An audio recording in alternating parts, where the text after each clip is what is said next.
we will be beginning 7-2.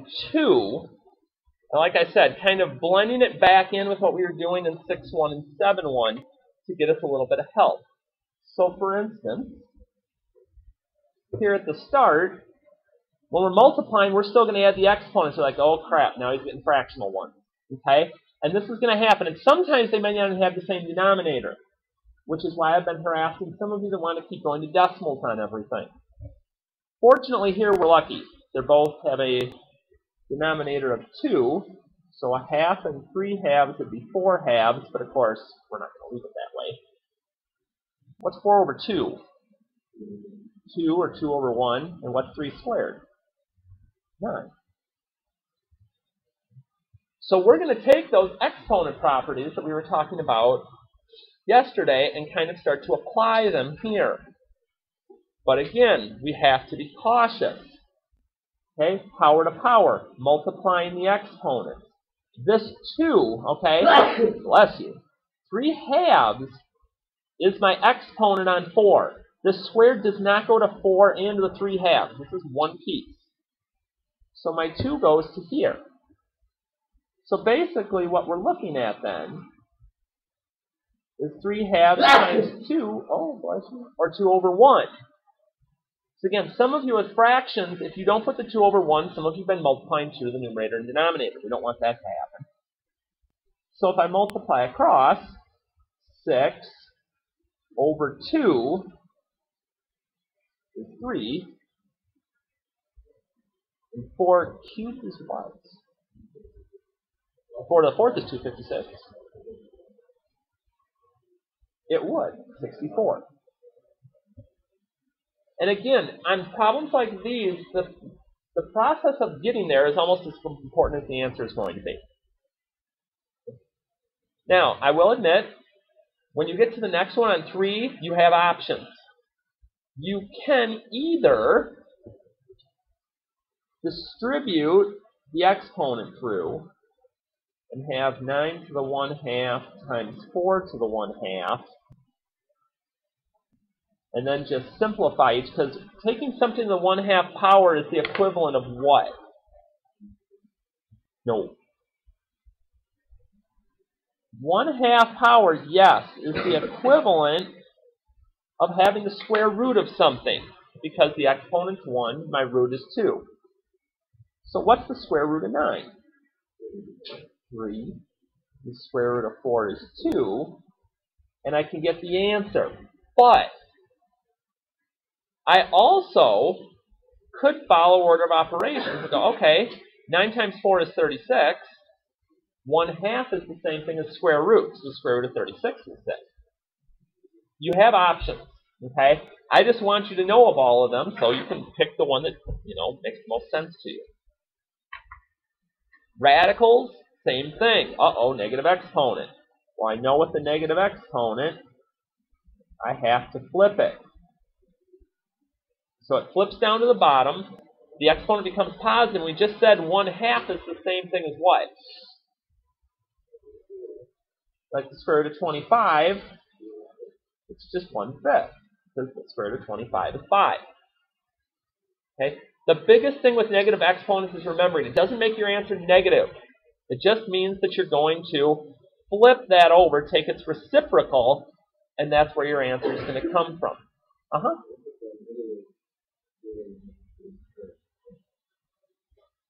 A negative big. Okay, then it'd be the cubed root of 25 we'd be looking for. Typically on these, we're going to get answers that are going to come out nice and clean, like this. But yeah, if it was bigger, it would just be a cubed root or a 4th root instead.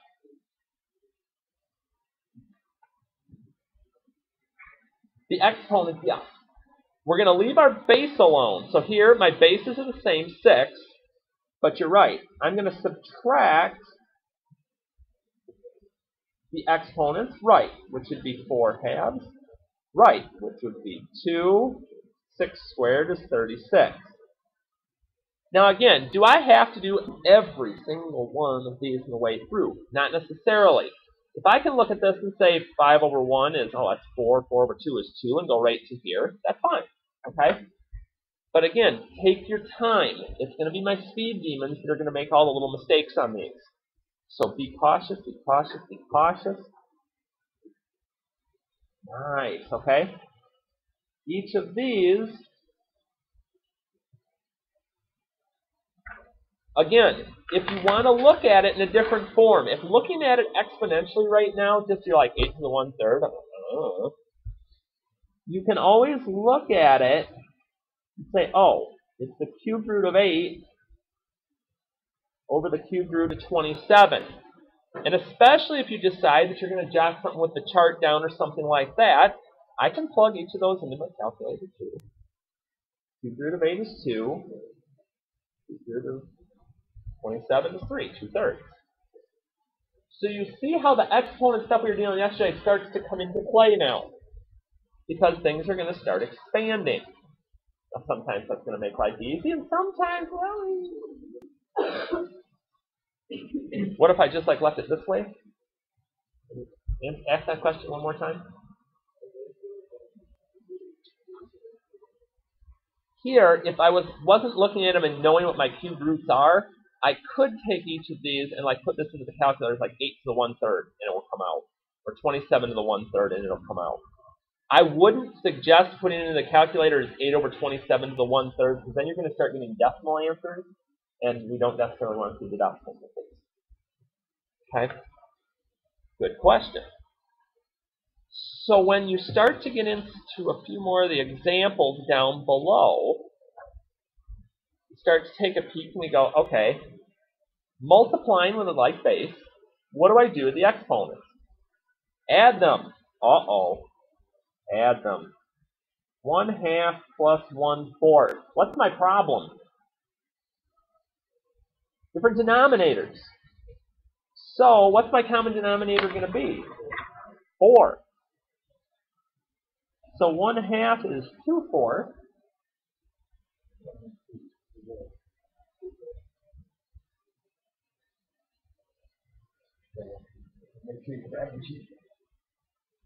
Okay, 2/4 and 1/4 is 3/4.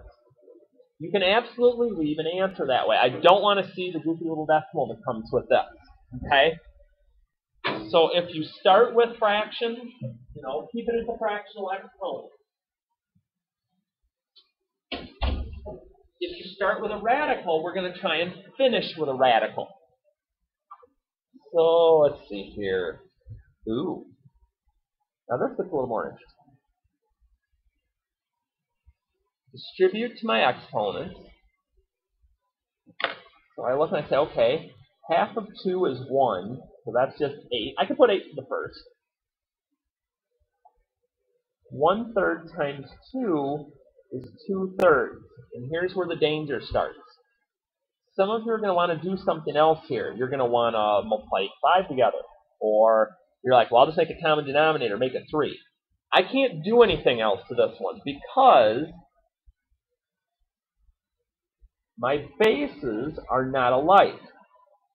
And that's true if it's numbers, different variable terms, whatever. That's as far as I can actually go on this one. Unless I'd have been able to break this down more where I could just have two numbers that I can multiply together.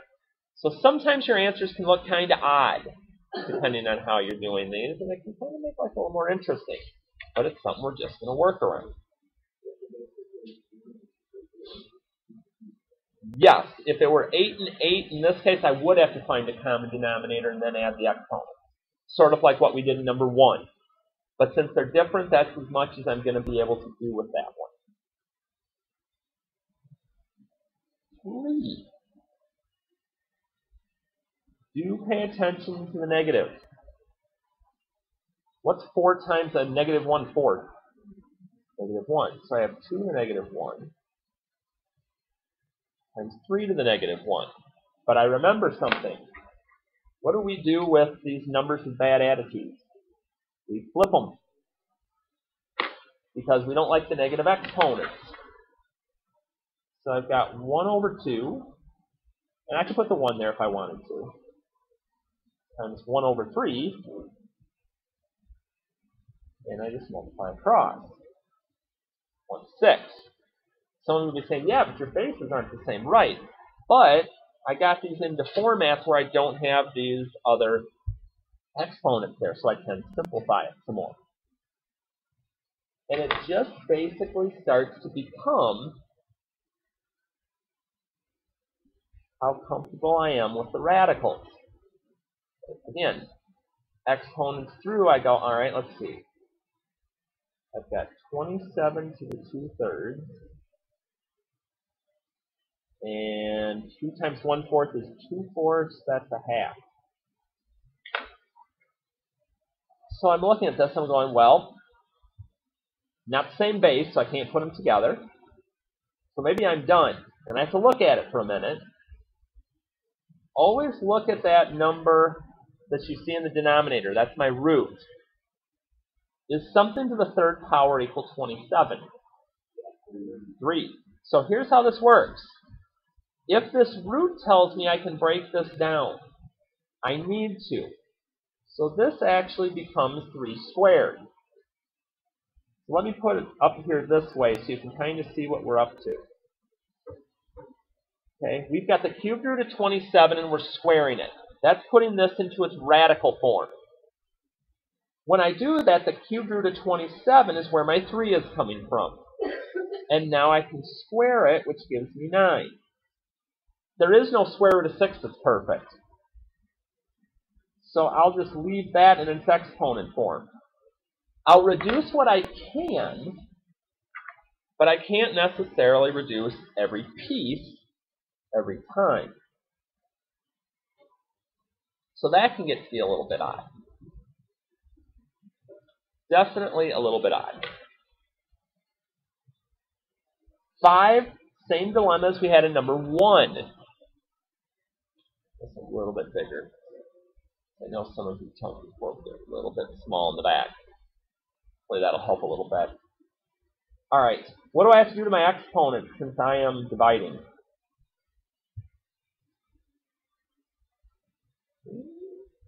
Division is subtraction, okay? Bigger minus the smaller. So I want 7 to the 1 minus 1/3. Now, I'd hope we don't have to go to a common denominator on this. I think you probably know what this is. What's 1 minus 1/3? 2/3. And just leave it as such.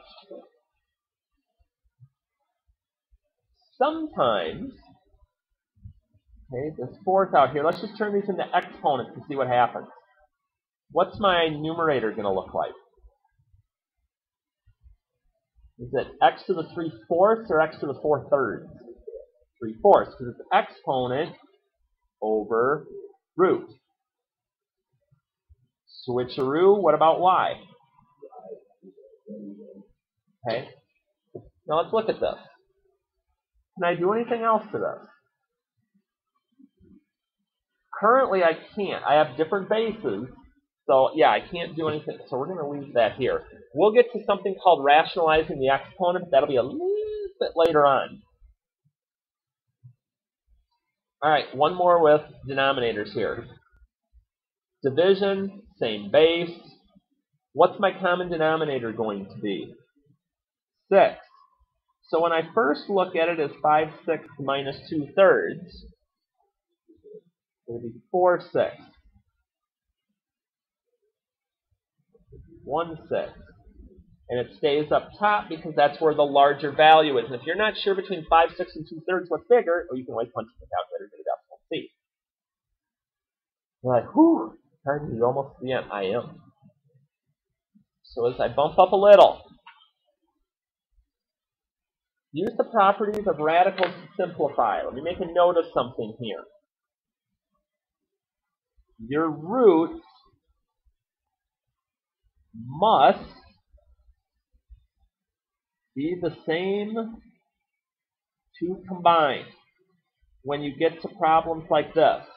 So like if I had a square root and a cubed root, that causes me a little bit of a problem on my simplifying. Because you'll notice on all of these, they're the same. We might be able to do a little bit of reducing, but if we really want to simplify, those roots got to be the same. For instance here, this is the same root, I can multiply what's underneath them. Now, if I could break down either individually, I can do that. But, and exactly, I always want to look to see if I can simplify it. 64 is a perfect cube. The cube root of 64 is 4. And that applies to any of these. Here I'm dividing. So I'm looking for the fourth root of 81, which is 3. Some of you are like, ooh, that chart might come in handy here. Multiplying again. This time is what's underneath. The cube root of 125 is 5. And for any of you that came in a little bit later, you're like, how are they coming up with this stuff so quick? I've got a chart on the sideboard that kind of just talks about all the perfect squares and cubes and fourth and fifth roots that might come in handy for you. So over these next couple of days, we'll have that up to try and help you out some as you're getting used to these. Here again, divide. Cube root of 8 is 2. Okay? So it's taking those same rules that we had before and kind of working them out a little bit. Now, I don't think, okay, one more little part here. Okay, part 3. Now this gets a little more interesting. So we're going to do a little bit of what I like to call old school division. When you are doing these, okay, fifth root of 32, if I look at my charts too, that part's pretty straightforward. For the rest of these, remember when you're doing your exponent, it's exponent divided by the root. So when I look at my a, 5 divided by 5 is a, or just a to the first. 10 divided by 5 is b squared, and I'm done. And that works whether it's just sitting there or whether it's a difference, or maybe even a quotient in this case. Here, 6 divided by 3, that's squared. 9 divided by 3 is y to the third. Now I'm going to throw a twist at you on the next one. 4 through to 16, here is 2. You're like, okay, that's not bad.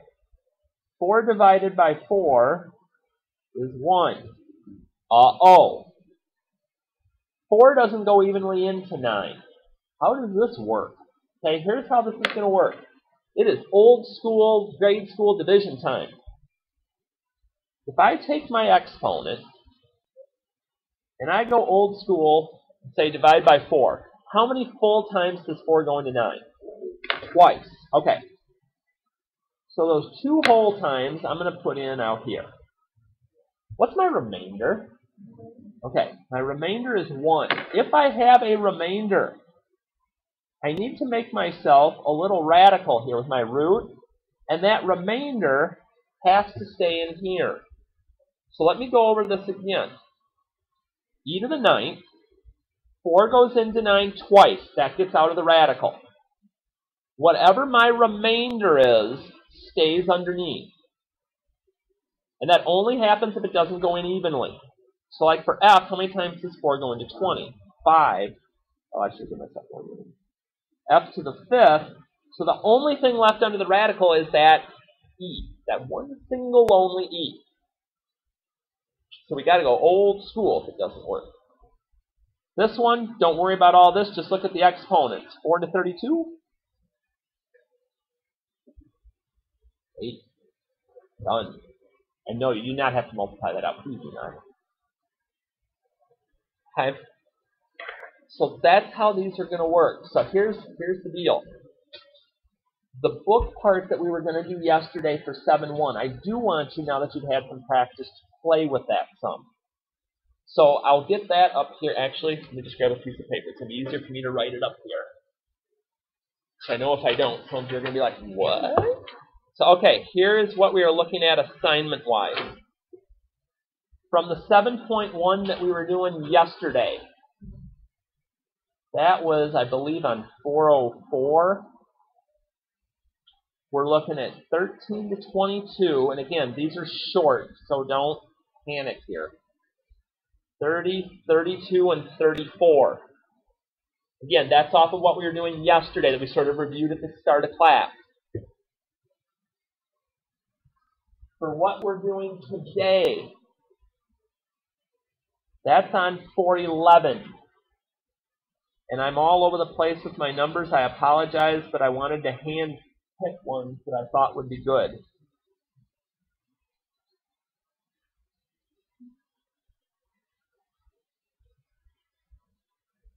But you see how quickly these go? These aren't like 4-step equations or anything like that. They're all little things. And there are a couple of word type things in there. So don't just kind of go, because besides this, okay, we'll go over issues with this on Monday.